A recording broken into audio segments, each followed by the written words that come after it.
Like you said, my name is April Pandora. I am an urban farmer, commercial urban farmer, and managing member, which is another word for owner, of Eden Urban Gardens, LLC. We are over a half an acre commercial urban farm in the city limits of Cincinnati.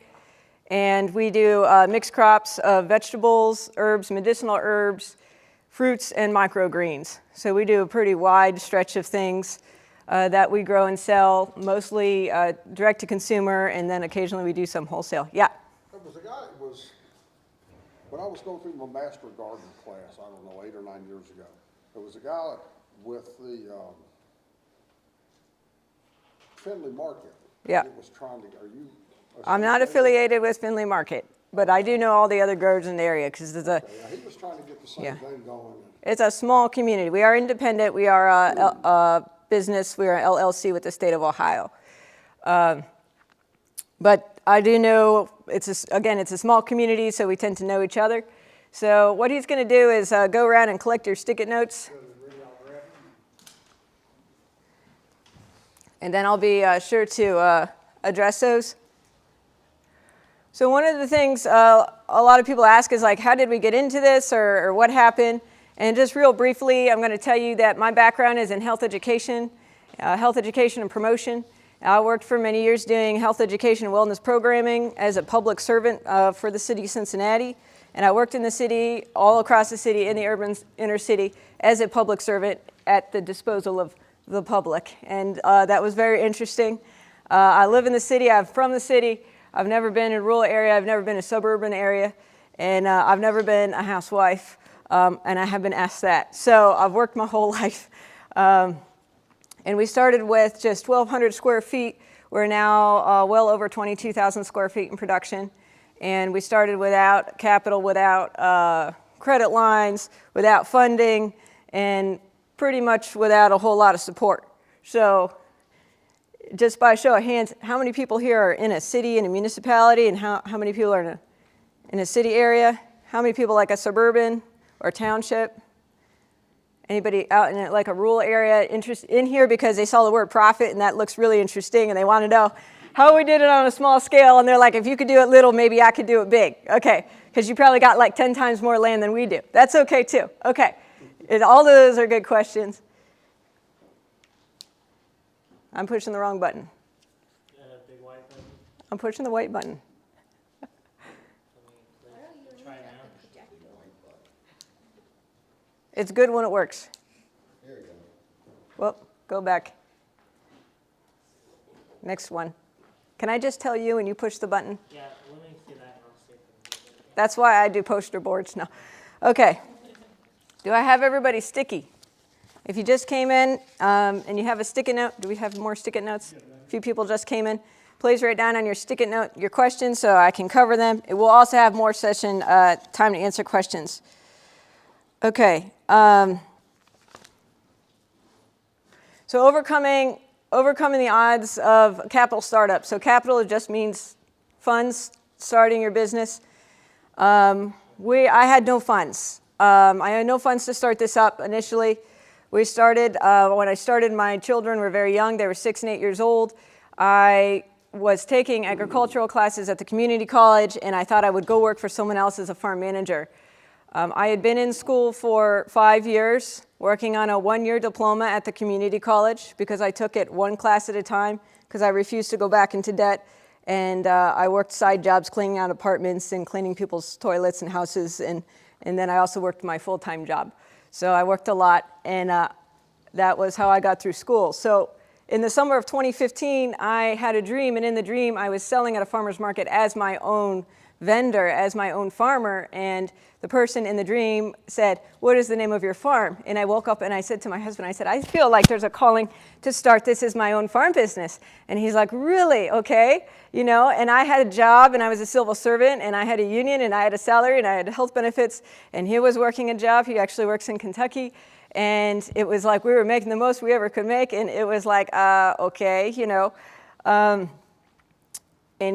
it wasn't real well received, okay? So, and that's important, because if you're married, it's like the first thing that's important isn't your farm, it's your marriage, okay? Because if your marriage goes, it's like the farm's going next, okay? So I started that off and I said, I feel like I want to do this, but I don't have any land and I don't have any money and I don't have this. And I came from a scarcity mentality, and my family and I lived in rental units for close to 10 years, and we were on assistance. We went through all those programs, and we got the stink eye in the grocery store line. And we were, treated as kind of those people that just couldn't really get their act together, and it wasn't fun. And I didn't want to go back, and he didn't want to go back either, and had experienced that even more as a child. So there was a lot of fear. And so he just told me, he said, well, do something with what you have. And so I had 1,200 square feet. Part of that was a squash patch at my friend's house. And I had literally 3 tools, a spade, a trowel, and a hoe. And I had no other money. So I would take my kids, and I had some friends, and I did residential landscaping on the side with my father-in-law's truck with a slipping transmission. And I would take them out, and they would play on the sidewalk while I would work these jobs. And I had an envelope in my sock drawer. Fortunately, we were never robbed. And I would put money in, and it said BCS. And that was what I was working on. And I saved up enough for BCS. And then in the second year, I realized I wanted more land. We started one farmer's market, so I got a lease on some historical agricultural land, some of the last in the city limits, from kind of an older farmer who was organic. And the field was full of thistle, and there's a lot of other situations we came into there, which was interesting. And we scaled up to a half an acre from 1,200 square feet. And I realized that you cannot manage weeds with a stirrup hoe and a half acre. You need a wheel hoe, you need something bigger. So there was a learning curve, and my kids would come out with me every day. And that's kind of how we started off. And so he initially thought he was going to just kind of give me this push and say, go do it, you'll get tired, you get burnt out. But here I am 7 years later, I'm still here, and I said, honey, did you realize what you said was going to lead to this? And he said he had no idea. And but he did say he married me for the adventure, and I said, I don't think I've disappointed you on that. So we'll go to the next slide. So some of the solutions we came up with, these are different things we did. In the second year, I realized I just needed more income. And so I had worked as a public servant. I was in a program called OPEERS. I still have my OPEERS retirement. For 9 years of service, I will get $400 a month when I am 62, which will probably be not worth much. If you are self-employed, I would suggest a Roth IRA, which is what I'm doing now for my retirement. But I did have a separate retirement I paid into. I withdrew all the money. I got penalized heavily. I took about $8,000 and put it into my farm for supplies. So that was part of it. We've done fundraisers for walk-in coolers, different things, tax returns we would get back. I would use that to buy planting stock. I would ask people to get tools for me for gifts, Christmas, birthdays, putting our household expenses on low. That was really big. The only debt we have right now is our mortgage, which is small. We own our cars, we own our trucks, we own our land, we own our supplies. So although it's taken time, we're not in debt to anybody, and we're not over leveraged. Okay, ready for the next one.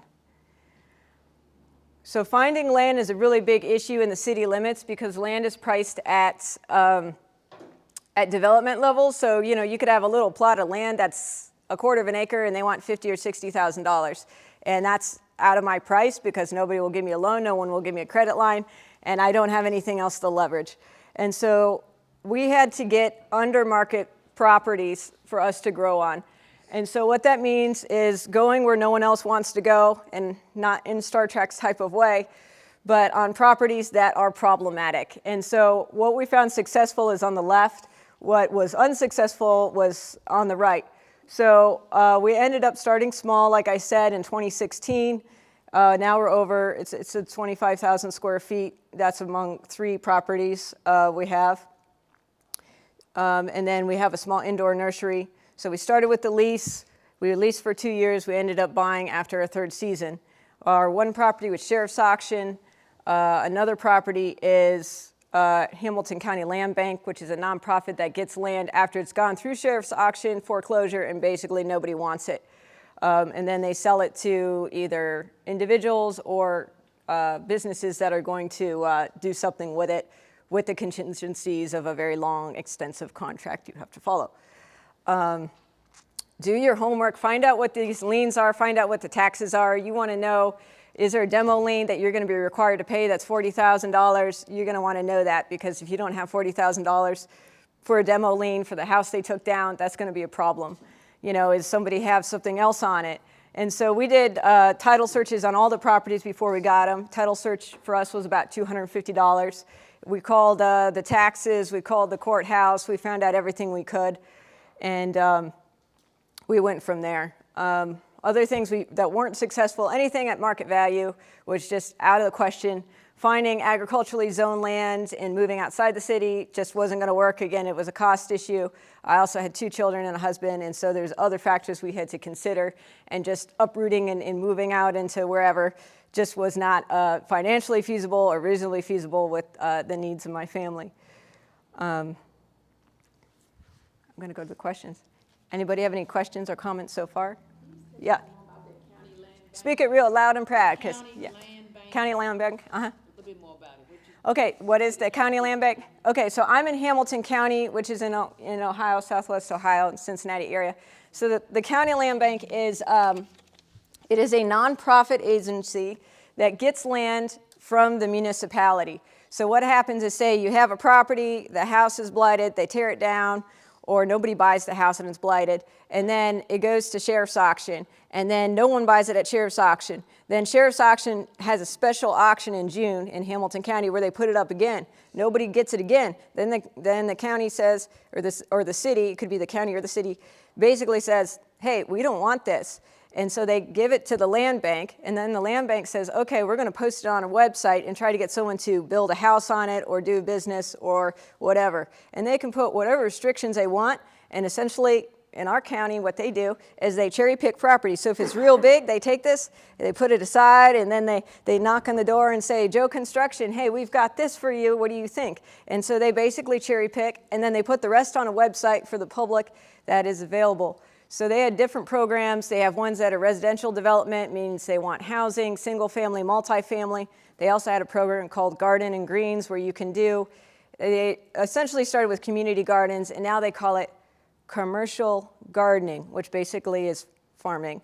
But they recognize it. Years ago, they didn't recognize that there was anything commercial ag going on in the city. They just called it community gardens. So there's different programs, and through that program, you can get the land at a low rate, which I'll be getting into, and then you have to develop it and maintain it for a series of years, and then, you know, it's yours to keep, but you have to follow through, and they do monitor you. There's a lot of contracts we've had to sign, a lot of things we've had to research and do on our own that I was not realize I was going to get into getting into this. So you could kind of, does that answer your question? Okay, next one. All right, so this is our Field B, our new Field B location. This is 0.2 acres. I know the people in the rural areas are kind of chuckling right now because this is like your backyard, right? So this was sheriff's auction. We got this for $5,600. That was 70% of the money I had saved in the business. This is before we started. We did import some compost initially. For the front there, that's why it's a different color. Is there a way we could dim the lights a tiny bit? Just in the front? I don't know if that's an option. Is that a little bit better? Yeah. This is after we have $35,000 in infrastructure. Here we go. Quite a bit of which was funded through grants or our own revenues. So we got an NRCS high tunnel. That's about 50% of that was funded through the grant. The other half we had to pay. We had a grant for the fence, and then we installed the water, and we ended up getting something for that. But sometimes we don't have the grants, and then we have to pay with our produce sales and monies we saved. Okay, next slide.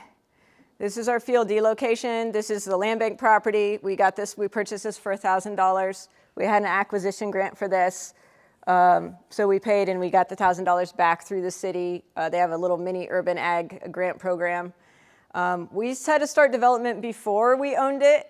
So we went under contract in June of 2020. They said, we want you to develop this property right away. And I said, no way, Jose. I was very nervous. I said, I don't want this pulled out. This property took us 5 years to get through. This was our 5th application with the land bank. We went through 4 others.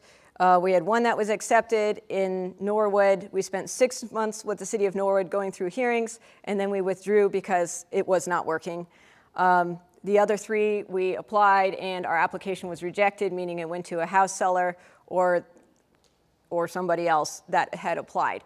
So when you apply to the land bank, it's not like you're in and done. You're competing against other businesses, and if they are going to build a house in Hamilton County, it goes to the house 100% of the time. And so the fourth property we had was 1.5 miles from where I lived. It was very close, and they wanted to sell it to us, and then the person we were going through, they gave it, someone else in the agency gave it out and kind of pulled it out from under us, and so it wasn't a real good vibe. So they finally worked with us, and this is a property we got. This is 0.35 acres, and this is our biggest site in the city. So we just put in the fence, and we just put in the water. Okay, next picture. This is some pictures in the daytime and the summer. Okay, next one. This is our Field A location and Field C. So Field C is our inside nursery, which I have pictures of. And Field A is just the front and the side and the back where we keep some of our animals that we raise for ourselves. So I wanted to provide some pictures for people that maybe are on limited space or in urban areas or suburban areas of how we used it. So this is what it looked like before on the left. And then this is what it looked like 7 seasons later. Okay, so this is a 2-family. So we lived in half, we rented the other half. That helped to supplement some of our income. Right now we're not renting the other half. Okay. We raise rabbits. We breed them and eat them, and we use the manure, and we do chickens too for our own consumption. We have just an open system. They run around, and these are mostly does. This little guy on the right is Bobby, but he's still little and shooting blanks, so he can be with the does. And then our bucks are in another area. Yes. My daughter does rabbits for 4-H, so we've had all kinds of conversations about this. It's been an educational experience. All right, so we'll do the next picture. And these are things you could do if you're a smaller space or you want to deal with smaller animals. So this is retrofitting. This is our nursery. This is actually in our basement. And the farm has taken over quite a bit of the house, the basement, the former 2-car garage, part of the living room. So we have just our lights and our hand washing area and some of our storage. Okay, we'll go to the next one. This is our walk-in. This is what we did our yard sale fundraiser for. We raised about $1,200 in selling stuff and donations. We took donations of other people's stuff and sold their stuff at our yard sale. So we had about 8 households. We had the entire area covered. And people were just dropping off, and then we were picking up stuff. And people were like, are you guys moving? Are you a hoarder? Like, what's going on? And it was like, this is a fundraiser, and this is like, we're selling other people's stuff to as a fundraising event. And so some people would donate extra, and we had some people that did other donations. It didn't cover the entire cost. It was about $1,800 in materials. And then we ended up having to buy a bigger AC unit because the one we had was not quite big enough for the size we wanted. But we built this ourselves, labor-wise. And so this shows you on the left, we have the AC unit, and then we have a CoolBot that regulates it, and then we have just basic shelving in there. We got a door from the Restore to use, and we kind of hung that up, and then we just have simple tables. We pack things in coolers for our deliveries with cold packs, and then we deliver it out for stuff that's delivery, or if we have pickup, we put cold packs in for that. Okay. I'm going to refer to questions here. Zoning restrictions, we're going to get to that. Finding land with the current market. Affording land on farmers' wages. Okay, we've talked about that.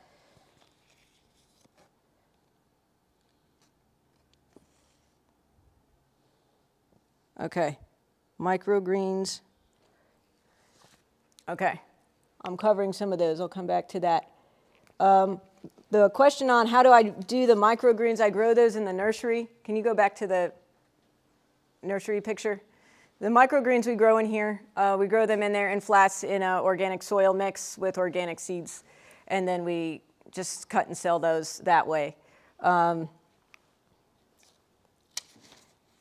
I think someone asked, I'm a horticultural agent, what's the best way to help organic growers get profitable? I think the biggest thing is to try to help them to understand the production. There's a pretty big learning curve in just how to plan seasonal produce, how to always have something in season, how to manage pests, how to set up irrigation systems. I think just general education helps a lot with that.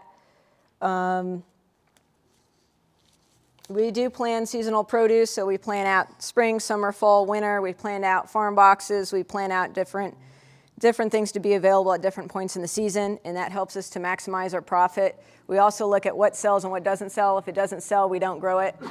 Or if it is something we want that is not sellable, we'll grow it in a small amount for our household, and then we're going to kind of shift gears.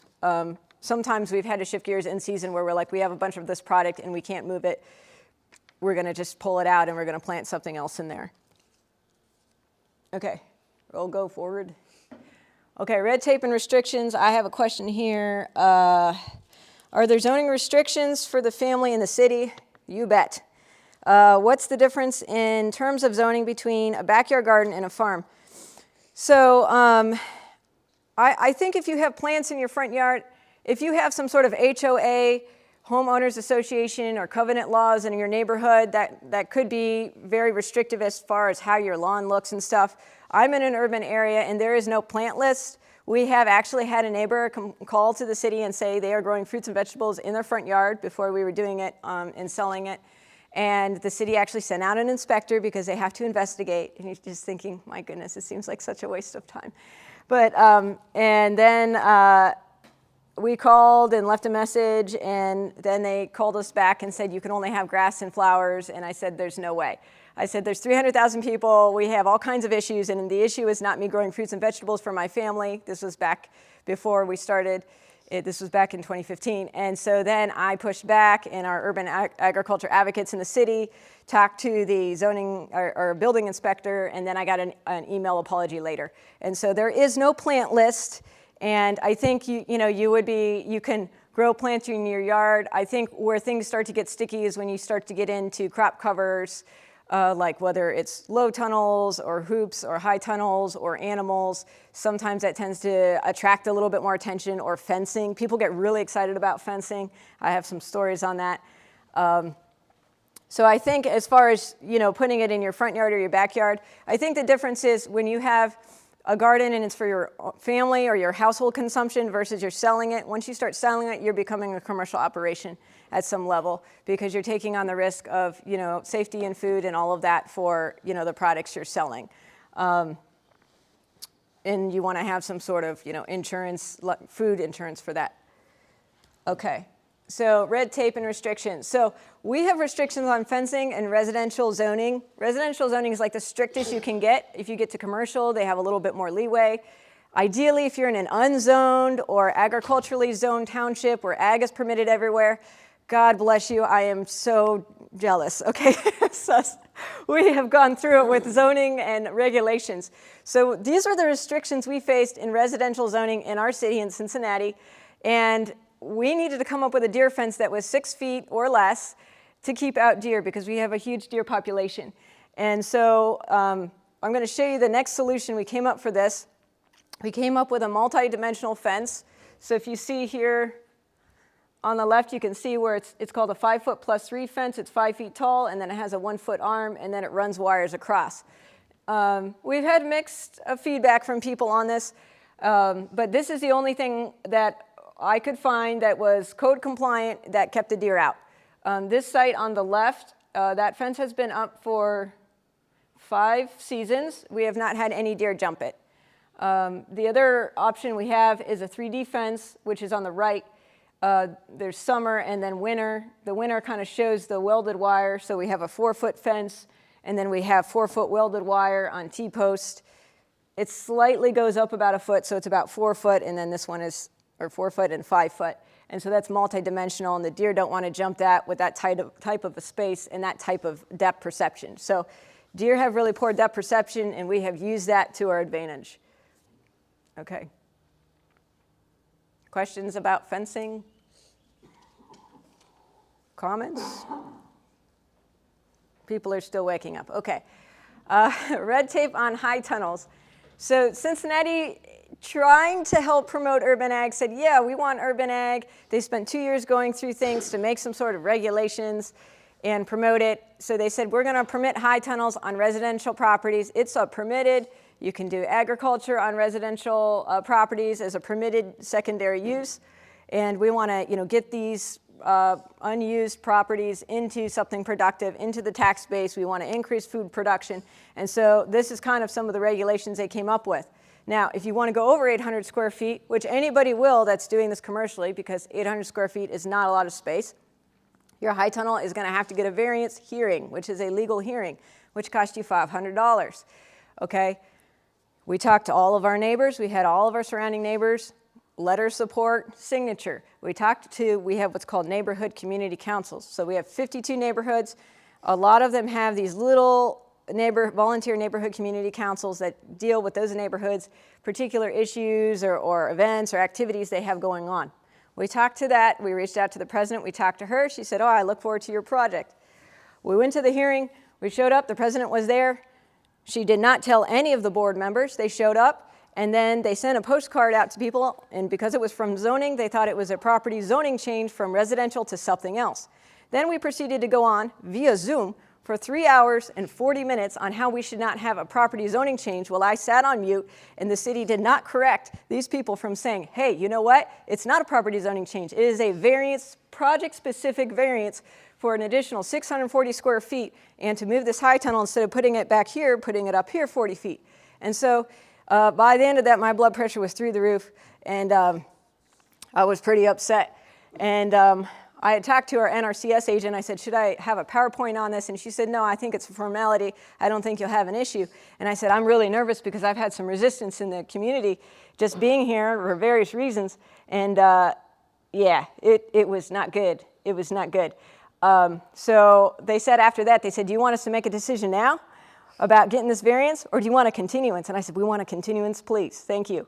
And so the hearing examiner, who's a lawyer, asked if he could share emails, if people would respond to answer their questions more. And we reached back out to people. Some people came out for a tour, and they had to change of heart and mind on some things. Some people refused to come out for tours, refused to engage with us, refused to respond. And anyway, it was tough on that end. So we went to the second hearing. I reached out to the hearing examiner, the lawyer, and I said, look, you got to cut people off. People were going on for 30 and 35 minutes about things that were completely unrelated to even this issue, even this project, just yelling at the city, doing this, just sounding, I mean, it was out of control. It was like Lifetime on steroids or something. I was like, this is wild. I was like, I couldn't even come up with this stuff myself, And so, so he did. He limited it to 3 minutes. They could talk for 3 minutes. I wasn't limited. And we went through another 2 hours and 20 minutes. Now, most hearings go for about 30 minutes or less. 30 minutes is a long time. But we had a laundry list of people who were talking on our behalf in support. We also had people who were in opposition. And so that made it very interesting. So I spent a lot of nights working on PowerPoints. I went back to community groups and tried to explain the project. There's just such a lack of agricultural knowledge of growing food and what's involved. We also come up against issues of, we have race relation issues in our communities. We have issues of just people wanting houses over farms. I mean, there's just a whole litany of things. And at that point, we had been there 2.5 years. So we weren't just coming in and saying, we're going to do this. It was like we had been there. We had been, working in this particular field for quite some time. So what happens in this whole scenario is we go through this process, 4 months of paperwork with the city, $800 and $1,800 in fees. I'm running out of money. I'm emailing my customers. I'm emailing my friends. I'm like, please help us. We have NRCS support, but we're in this situation. NRCS is like, my hands are tied. I'm with the government. I can't go to your hearings, And so we had to reach out to some other support in our community. And so people came through. So we asked them to do 3 things for us. We asked them to pray for us for our situation, because it was getting very stressful for me and my family. We asked them if they could testify on our hearing, and some of them did. And then we asked them if they could make a donation to help us cover some of these paper costs, because they charge you to fill out the form and they charge to process the form, the same form, 2 fees. And some people did that too. So we had a range of different support. So we ended up getting our variances, and 48 hours before the high tunnel was going to come, on the last day, in the last hour, the Neighborhood Redevelopment Corporation, which is a nonprofit that is supposed to be on the behalf of the people of the community, files an appeal to the variances, which basically is like telling the city, what you guys decided is wrong, and we're taking you to court, okay? So you could go to common pleas court. You go to an appeals hearing, and then they could take it to common pleas, they could take it to state. This is over a high tunnel, folks, a high tunnel. We're talking about poles with plastic. This is ridiculous. So anyway, they filed an appeal, and I was like, do we build it to the 800 square feet? Do we build it to the 1440 square feet? And so what we decided is I was going to build it anyway. I had all the permissions. We're $11,000 into this project. We've spent 6 months. My marriage is taking a hit for this. I'm not sleeping well. My kids are up to their ears hearing about it. We've vented. We've got customers are support. I mean, the whole thing, the cavalry's coming in, and it's like we're going through, and if I'm going to court, I'm going to fight and say on private property that I have a right to enjoy my private property as a constitutional amendment. So be it. And, you know, it was kind of wild. So we'll go on to the next one. So what happened is, as we were building it, people were driving by with their cameras, and one vehicle drove by my husband was a nervous wreck. He was like, that car's come by 3 times. I said, honey, don't worry. They're not shooting. Continue working. It's okay. It's okay. And so, so we continued, and it got pretty stressful. And at one point after we built it, you know, it was a few days after, and I knew there was an appeal, you know, on the books, and I knew that they were trying to, you know, shut us down, and we had people that just didn't want the garden there, they didn't want us there or whatever, and then we had people that did want us there that were very supportive, that were talking in support.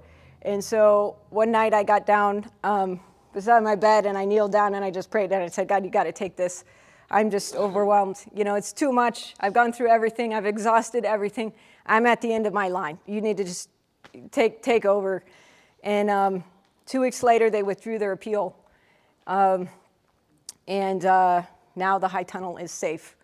And that means they can't go back, they can't reappeal, they can't open up any other legal proceedings. So that is a lot to go through, and people are like, why would you do that? Why would you do that?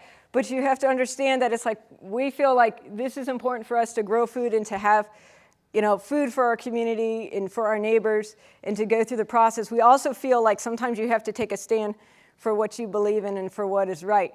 The interesting thing is there's a high tunnel in the same community a couple blocks over that was built by a nonprofit that didn't have a zoning permit, that didn't go through a hearing, that didn't do any of it, and they were totally fine with it. But then for us to do it, they felt different. Why? Because I'm not a 501c3, I'm an LLC, and because, you know, I am who I am. So there was different things on that. What I will tell you is that the law is set for everybody. It's not set and then to make exceptions for certain this and that. Okay, it's here's the law, here's the parameters of what's set. And so they granted our variance based on the fact that we have a right to, the owner has a right to enjoy their property, that there was no evidence brought against us that we were going to do any harm to the community. And in fact, we ended up moving it back 40 feet. We ended up clearing 50 feet of honeysuckle, taking down a 125-foot tree. We only could do that because we had a donation, and moving it as far back as we physically could in response to people saying, oh, I don't want this up forward. So we did everything we could to try to appease. We did everything we could when we went to our variance hearing, and we presented that information. So, so that's the story of the high tunnel, and pretty much how we started. I have some other little pictures up here. How are we on time? What time is it? I'm going to see. Okay, finding land with the current market, affording land on farmers' wages. I'd say we covered that. Looking for general information and advice. Okay, so we talked about capital startups, how to find capital. We talked about land access. We talked about regulatory.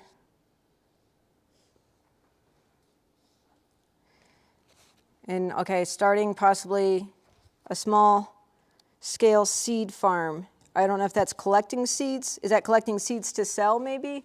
Or collecting plants to sell? I don't know if the person's still interested in starting a small seed farm, maybe in an urban setting. I guess if you grew the plants and collected the seeds and you sold them, yeah, you could do that.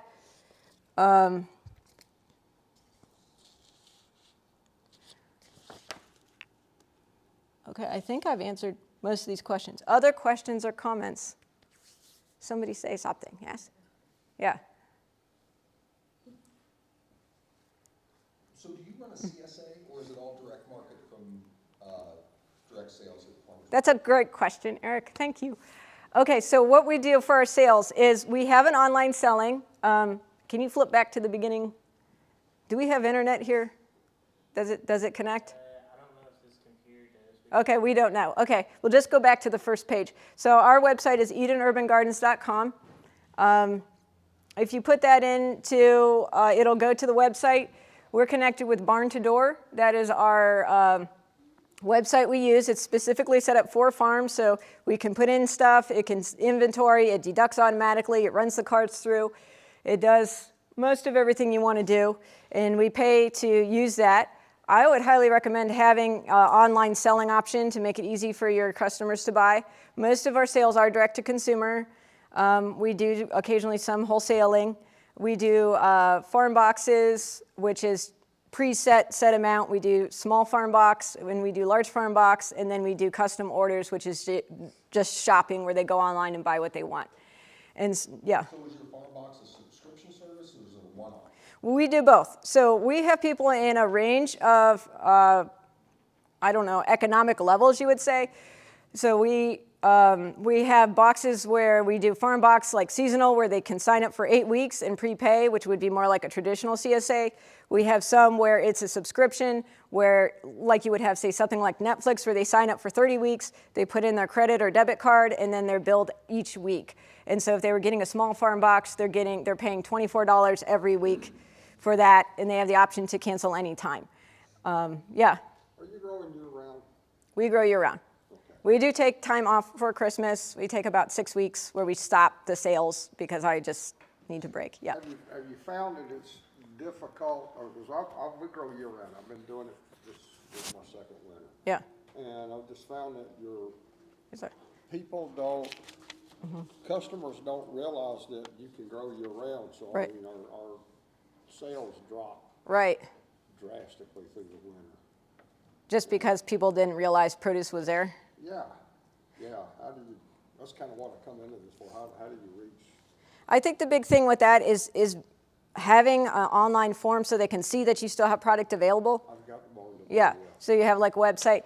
It takes time for people to realize that because they just think like after August or September or October, it's like, oh, the farmers market's closed down, a lot of them outside do, and then now what? And then if you have high tunnels and things and you have produce available, it's just gonna take time to kind of market. You know, we always tell, what we do is we do like a winter CSA essentially, and we get people to sign up for that. So we'll have something from, you know, like last year we did, I think it was 8 weeks or something, from November through December, and then we put all of our winter crops in that and got people to sign up for that. And then we're like, okay, we're taking a small break and then we're starting again in January. So we always have something available for them, like the next thing. So it's like, oh, this is the spring, or this is this available, or this is available. And so you're always kind of, you have to really, it's kind of a sales position. You have to sell them and say, oh, your winter box. It's like, oh, are you ready for your spring box? We're starting spring box. And so, you know, the people that have that, they're getting, you know, like a little flyer in their bag or in their box or whatever you're delivering to them or whatever they're picking up. And, you know, talking about it, we'd send out emails and say, okay, hey, this is coming up, you know, trying to get emails, trying to, you know, let people know and raise that awareness. Like, yeah, we grow year round. We have indoor growing spaces. We have things available. And sometimes it takes time for people to know that. But once they know it's there, they're kind of hungry for it. You know, it's like, we want fresh stuff. And a lot of people tell me, like, I'm buying stuff at the store and it tastes like plastic and I want your produce and when's it available? And they're, you know, they start to kind of knock on your door. I just need Yeah. to have a little more patience. We just started ours like mid-February. Yeah. So just have a little more patience then, huh? Yeah, I think it just takes time. The other thing is if you can have, put your products into some sort of storage. So we started drying like some of our herbs. So like I have just oodles and oodles and oodles of rosemary dried. And so some of that rosemary that's dried, I didn't sell through the winter, but now it's going to start going into our farm boxes as one of their items they're going to get. So it kind of extends the life. You know, if you have root vegetables that you could store, if you have other items that you can somehow extend the life of them. Sometimes you can't always do that on like the leafy stuff, but other times, you know, you can make some sort of, if you made a value-added product or other other things that you could dry. Sometimes that helps. Yeah, that's a good question. So I'm still trying to understand your cash flow. You're running 45 weeks a year, and you're cash flowing every week. You don't get anything up front for operational costs. We do, well, we have both. Sometimes they can prepay for a short term, like an 8-week or a 30-week, and we offer a discount, or they can do a subscription option. So some people are going to want to prepay because they're going to want to save, $50. If you prepay for the whole season, and it's, say, a small farm box is like, say, $6.95, we're going to give you, $50 off, and you're going to save that. And there are people that have the income and they have the savings, and they're going to do that, and they want that. And then I have others that are like, I don't have that much in the bank. I could prepay for 8 weeks, and they'll prepay for that. And then there's other people who are like, I just want to go every week. They just want to break it down, and so they hit the subscription. So we have prepaid and we have subscription options. Does that answer your question? Commit for the season if they're paying by the week? They're not committed for the season, paying by the week. So how would you deal with excess inventory if a strong percentage of those weekly folks that you've already prepared for the last 90 days to fill box? Like if somebody cancels, Yeah. then we have to move it another way. And that could be stressful versus getting it all up front. But we have a lot of people still want to prepay up front. And then we have people that are prepaying up front for like a section of the year, because they have a smaller amount of income available for that. So you have to, it's kind of like a game. It's kind of like you get the produce in, and then if you have too much of something, you have to find somewhere else. We have a retail outlet. We might be doing some wholesaling too of like some of our dried products, some of our dried flowers. And then if we have excess stuff, we could put it in other farm boxes. We have some accounts where they just want large amounts of leafy greens, and so we have beds set for that. And so like we have a repeating order for $100 a week of greens, whether they're collards or mustards. And so we know every week when it's available, that's going to go. And then, if we had something like that where we had other people canceling something else available, we could, opt in some other things, on occasion. So you have to kind of manage the oversight and look, okay, we've got a lot of this. Okay, we're going to put this in this box, or we're going to put this in this box. We're going to move this around. Can be a little management intense, but to me, it's like a big puzzle. So I like to put things together, and it's a little bit of a challenge.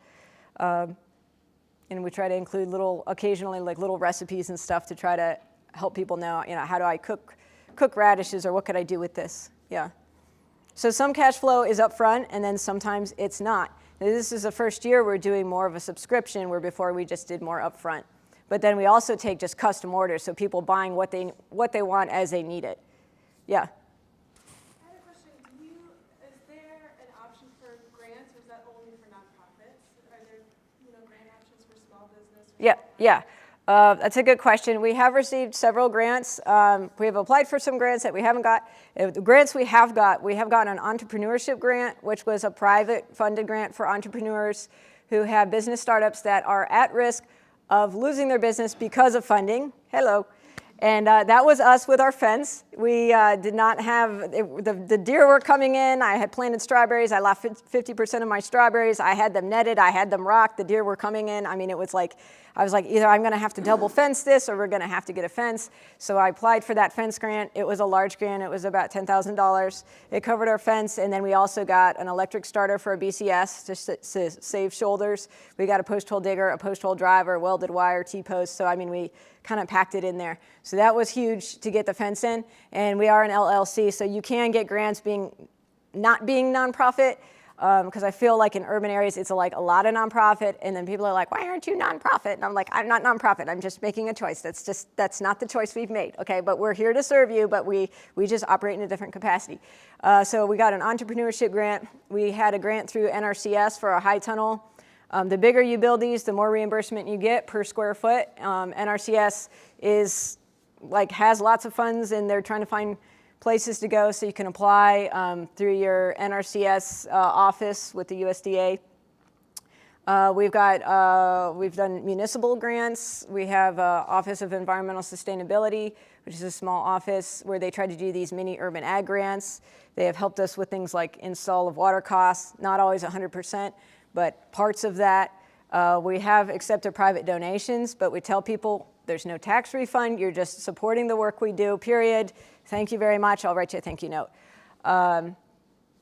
So we have applied for a grant as that, and we're always forthright with what our entity status is. Yeah, and there's nothing wrong with doing a business for your living and still providing quality products for people.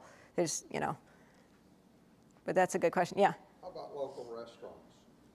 We have sold some to local restaurants, but in my experience, it's like, let's do the work and let's get a third of the pay. And because we're a smaller operation, we just don't get as much. If you have a larger farm and you have a larger mass and you need to move the product, like at one point we had a bunch of greens and they were going to get ready to turn and we wholesaled them, but it was like we were selling big bags for $15. I mean, we were getting almost nothing, for that compared to a retail sale. But getting something versus pulling them out of the ground and getting nothing and letting my rabbits eat them, was a better option at that point.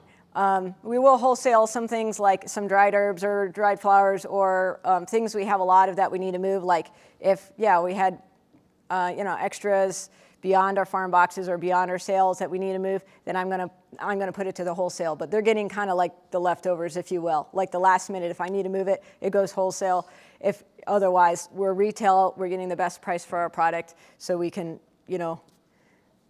live the best life and make it, because things like this, it's not free to grow, there's taxes, there's other things. One of our properties, one of our fields, the one with the high tunnel, we are applying for CAUV. Has anyone applied for CAUV? Anybody know it's? Okay, CAUV is a state program. It's current agriculture use variance. And what it is if your land is being used for agricultural purposes, it is taxed at a lower rate. And it's a state program. The requirements in Ohio, and I can't speak for Kentucky, in Ohio you have to have 10 acres of dedicated land for agricultural production, or you have to have $2,500 in agricultural products. And they determine that by your Schedule F, which is agricultural income on your tax form, which I file, which is a profit loss for agricultural income, for farm income. So I actually have farm income. The IRS recognizes us as a farm. The USDA recognizes us. OFA does. The city of Cincinnati says that we are a garden, which is in our name. And they're like, a farm is a half an acre or more of a continuous property. And I'm like, okay, well, you know what? That's fine, because if the United States Department of Ag recognizes me as a farm, that's good enough for me, okay? You guys can call me whatever you want to call me, okay? So we applied for CAUV for this site. What will happen is it's through the county auditor. The auditor will send a physical body out. They will review to see if the land truly is being used for agricultural use. If we are approved, our tax rate will go down, and we will be taxed at a lower rate, which will save us on taxes, which reduces our operating costs, which means we will have more profit, more income for ourselves. So one of the biggest things I learned is trying to keep your cost levels down, try to upcycle things the best you can, because the more things cost, the less you're getting back. And that's probably true of any sort of business or entrepreneurship startup. Things, the more you cost, the less you have at the end. Last year we had, and I'm surprised nobody asked this question, we had in sales, we had a little over $27,000 in produce that we sold. That was with a little, I would say about 1/4 of an acre in production. We have over 1/2 an acre. We're still getting some of the other beds intact in growing. So I think that number will increase once we get all of the land, in crops. A lot of people are like, well, it's something. The other thing I would suggest is keep track of all your receipts and your expenses and make sure that you itemize that down so that you're in the lowest tax bracket you can. Because otherwise, if you get just a little bit over in your household income or a little bit to the next, you can get kind of penalized, and that can affect, your bottom line too. Other questions or? Yeah. How do you manage the logistics of having different size boxes week to week? Like logistically? Like in the past I've worked on farms where we had a PSA and we just packed the same thing. So how do you keep track of people getting different sized orders? Okay, so we have a small box and a large box. So the small box and large box get similar things, but they get bigger portions. So say a small box is going to get 4 ounces of lettuce. This is for 1 to 2 people. The large box is going to get 6 ounces. It's more like a family size, or you're cooking for 4, 5, or 6 people, because we have households that are larger. A majority of our households are 1 to 2 people, or people are eating 1 to 2 people version of produce. And so they get similar things, but they get bigger portions. Our larger box gets some artisan bakery goods, either homemade herb bread that we make, and my daughter helps make sometimes up here, and then or granola, and then they also get organic eggs that we source from a partner farm. So the eggs and the baked goods is kind of added on, and then they get a slightly larger portion than the small box. So there's not a huge difference as far as products, but it's more like the amount they get and then getting the eggs and the baked goods. Yeah. And we have kind of a format that we're going to follow with, salad mixes and some onions and different types of, root vegetables and different things we're trying to fill the boxes with. So that's a good question, though. Yeah, because sometimes it's like it's just whatever's available gets chucked in, and then people are like, "It's kale again," It's just like So we try to rotate through the best we can, but people have to be kind of reasonable with its seasonal produce.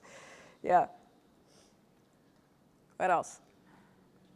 Do you have to have a home-based processing with the state of Ohio, or a micro-processing with the state of Ohio to sell your bread and things like that through the market or through your CSA? Like a licensed kitchen or commissary? We don't in Ohio. So we have what's called the cottage industry laws, and we are milking the cottage industry laws for what it's worth, okay? Because I got to make a living. So they said if it's a baked good, it's called a low-risk food. So baked breads, granola, if it goes in the oven, it's low-risk food. We don't need a commercial kitchen or license for that. Because we live in a 2-family and we're not renting the other part, I actually have a separate kitchen where I do all of my baked goods, where I have all of my stuff, so I can kind of section it out and keep my supplies, which is really nice. We also, the herbs we dry, we don't apply heat. If we apply heat, the state of Ohio says we are processing the herbs, and we would have to have a commercial kitchen. At that point, it becomes cost prohibitive for me to dry herbs, because I would have to have so many dehydrators and whatnot. And so we dry them we have kind of a way we dry them without applying heat, where they dry just naturally, and then we're able to sell those herbs and not have, the overhead cost of a commercial kitchen or even electric. 2 of our sites don't have electric at all, and so we're often just working with like the daylight, and the only site that has electric is actually my home site, where there was the little garden in the front, but they all have water, and yeah, it's a good question. So look, if you're in Kentucky, you'd have to look up cottage industry laws for Kentucky. So if you have some of your goods maybe if you have some certain dried herbs or something you can dry, and you can put that in another product, or make like a seasoning mix or something like that, that might be an option. Yeah? In Kentucky, I can dry herbs, I can't crush them. Okay. So Kentucky you can dry, but you can't crush. Yeah. Okay. Unless you have a commercial kitchen. Yeah. We just dry and we bag them. We dry and bag. And we tell people they have to, if they want to food process them or do whatever they want to do with them. It's a little bit like when we sell medicinal herbs. We educate people on what the historical use is and what people have used this for, and then we tell them, check with your health practitioner. Most likely your health practitioner probably may not know anything about herbal medicine, but we can refer you to a practicing herbalist in our area if you would like that, and this is their name. But I can't give you an amount or a treat or anything like that. But most people are pretty eager to try something if their health is poor. Yeah. Between y'all two, drying herbs, is that something you just know how to do, or is that something that how do you do it? How do we do the dry herbs? That's a good question.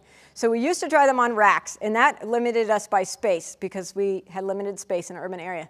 So now what we do is we hose down the herbs, and then we let them dry, and then in the afternoon we cut them and harvest them, and we put them in brown paper bags, like old school grocery bags. And then they go down in our nursery where it's kind of warm, the picture you saw where we had all the flats, and they dry down there. And then we just, you might be able to find it. And then we pull them out of the bags, and we take them out, and then we bag them in 1 ounce amounts, and that's how we sell them. So this middle picture here, with the bookshelf that looks nice from my friend. Those are some of our herbs that are in storage right now, like rosemary. You can't see close, but on the side of the bags we have it written, and that's kind of that's what's left after the season. And we'll also take some of our dried herbs and put them in our herb bread, so we tell people like it's an herb bread, fresh herbs. So that's how we dry. Just water, yeah. All of our produce is cooled but is not washed. We tell the consumer it's not washed and ready to eat because regulation says if it's rinsed and ready to eat, you have to put a sanitizing agent on it. We don't believe in putting sanitizing agents, disinfectants on the produce. We also want the consumer to wash and take out, if there was a stone or stick or whatever in it. So all the produce is unwashed, so we always tell people that. Yeah. And another answer to your question is a lot of mine, I just cut them off and hang them. Yeah, and you could also do that option too. Yeah. I've got a little thing on the side porch, I've got string running all across the. Yeah. My wife thinks it looks yeah. funky as hell. But, Yeah, if you got the space, yeah. yeah, you can I clothespin. Yeah. Just let them hang there and dry. Yeah. Things like garlic, a lot of times I'll lay it out if I'm going to cure it and dry it. Yeah. So your first slide, gave me the bootstrap approach. So now that you've developed your business, do you see a role for debt? For debt? Yeah, taking out loans, As far as getting a loan? creating a paradigm shift in your operation. Right now we haven't looked into any further loans. USDA has an operating loan that's up to $50,000 that we could look at.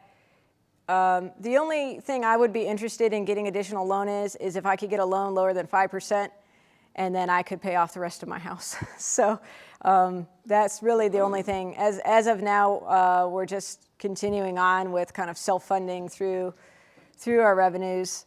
I'm not against taking out loans, but in the past, since we hadn't qualified, we hadn't done it. We could qualify now. I did look into getting a loan through Farm Service Agency for a walk-in cooler, and it just wasn't going to work out because we were a non-traditional farm. We were going to have to put the air conditioner on the homeowner's insurance, and it was real weird. And there was all these other forms, and it just, a lot of times we do not fit into the box of Farm Service Agency. And Farm Service Agency is like, I'm so sorry, we want to help you, but we're used to big grain farmers and not urban farmers, and so there's just different programs. There could be in the future, but as of right now, we're just we're not leveraged at anything, so we own what we have. But yeah, there's a question in the back here. Was there one back there? Oh, scratching. Okay, go ahead. Yeah. Hi, so I'm Dara with Sincere, but I'm from the Virgin Islands, and I'm looking at the different regions and how things are done to try to see what I can kind of pick from here and there and take home. Yeah. Your challenge that you started this with is obviously universal in terms of Sure. different things that happen. So my little question here, I thought you pretty much covered a lot of it here and there, is there an emailable list of funding sources either you used or you know about? And I'm looking for this in every state, in every county, just trying Like to funding? see if there are any consistent things that can be shared to more of our producers of different types. Okay, so your question is there a master email list of grant fund opportunities or things you could apply for, statewide, or funding things? List, but list of those things that can be emailed. A list of things that you could email out to other growers and stuff? I wish there was. I think the biggest thing is you can look at USDA. NRCS has funds. Now they're looking more for urban ag. NRCS is kind of recognizing that and assigning some people for that. So natural resource conservation services is a good place to start. If you have a Farm Service Agency office, you could talk to them. I'd also look at local level grants, for entrepreneurs, women business owners, startup businesses, things that are private that, they're like, oh, we want to help the little guy, and we don't know, we have so much money, we don't know what to do with it, and I'm like, oh, I'm ready for that problem. So, so sometimes so it can be kind of specific to the region, and then there's some things like NRCS that you might be able to check out. Yeah. I will also say, are you in Kentucky or Ohio? I'm in St. Thomas, Virgin Islands. Oh, Virginia. Okay. So I was going to say cooperative extension. Yeah. I don't know if you have anything in Yes. your land grants to, but that's a really good place to start too. Yeah. In Kentucky, we have agents in every Yeah. county, so they have a I don't know if they have like I a, don't really ask all these questions. I used to be a cooperative extension agent. Okay. And a specialist for the past 15 years. I just started with SEER a couple months ago. yeah, So I'm just everywhere I go, I ask the same question because Yeah. you never know. There might be things that you learn in one place that's like, oh, we have that there too. Yeah. Think of that, you know. and fundraising is, Agriculture. Every state's got a Department of Yeah. Agriculture, and they can branch you out from the yeah, and fundraising is always an option too. Like you can be creative and sell other people's stuff, and I think if people know what you're doing, sometimes it's like they feel they want to be part of something bigger. Like our high tunnels, were built by volunteers, friends, customers, mentors. Some of our extension agents even came out for part of the day, and we had 12 to 14 people working on the high tunnel in the morning, and then another crew that kind of came in the afternoon. And so people kind of, they're like bugs to light. They want to be part of something bigger and part of something. So sometimes you can talk to community groups, faith-based organizations, and people say, yeah, we want to do that, or we'll collect, or we'll sell, or we'll do a rummage sale, and sometimes that can kind of get some seed money going too. DDC companies is also another Okay. kind of might need to at the end of the year get some of their funding spent. So Okay. I think someplace, somewhere, someone has a master list of all of these things. Yes. Like the national ones and then the ones that are more local based. But even though they're local based, there might be a company or an agency or an individual or a group that is similar to another group that's just not called the same thing. They might Right. do the exact same thing. Yeah. So farmers want to know where to get Yeah. capital other than just, And that would be great to have something compiled like that, as a resource. I'm going to Google it. Somebody has it. Somebody has it. Do it. Okay, I think, yeah. Do you have tools and equipment at each location, or do you kind of like haul? That's a good question. from place to place? We haul people place to place. We haul tools place to place. At our Field B, in our high tunnel, we do have a trash can, which is very low-key, with some hose and stuff, which is good because before we were bringing everything out and having to load. So we have some hand tools there. Our expensive tools, though, anything like our BCS or tillers or other tools that are more expensive, are back at our home site, and those are locked up. We have fences at all of them, but anything that's of value has to be much more secured. So we keep a few things there, but a lot of times, bigger equipment and tools we're bringing out. I think we have to wrap up, but It's about time to go. I'll be here after if there's other things you want to ask me. All right, thank you guys for coming. Yeah.